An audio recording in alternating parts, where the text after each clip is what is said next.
আসসালামু আলাইকুম। আশা করি সবাই ভালো আছেন। শশা গাছে যখন প্রচুর ফুল আসে তখন পরিবেশগত পরিস্থিতি খুবই গুরুত্বপূর্ণ হয়ে ওঠে।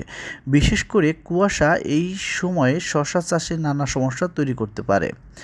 কুয়াশার কারণে যে সমস্যাগুলো হয়ে থাকে, পরাগায়নের বাধা, কুয়াশায় বাতাসে আর্দ্রতা বেড়ে যায়, মৌমাছি ও অন্যান্য পরাগবাহী পোকা কম ওড়ে, ফলে ফুলে পরাগায়ন কম হয়, ফুল ঝরে যায় এবং ফল কম ধরে।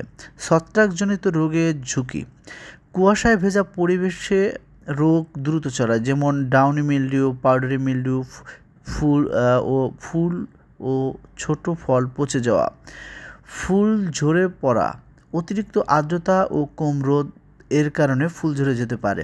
গাছ ঠিকমতো খাবার তৈরি করতে পারে না, এই সময়ে ফুল ধরতে পারে না, তাই ফল বা ফুল ধরে রাখতে পারে না।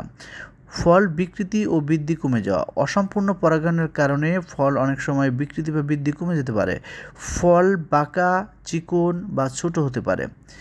আসলে কি করলে এসব ক্ষতির সমাধান করা যায়?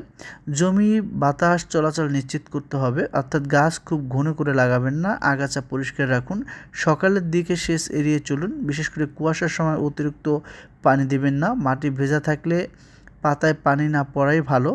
রোগ প্রতিরোধমূলক ব্যবস্থার জন্য প্রয়োজনীয় অনুমোদিত ছত্রাক কীটনাশক ব্যবহার করা যায়। আক্রান্ত পাতা দ্রুত তুলে ফেলুন।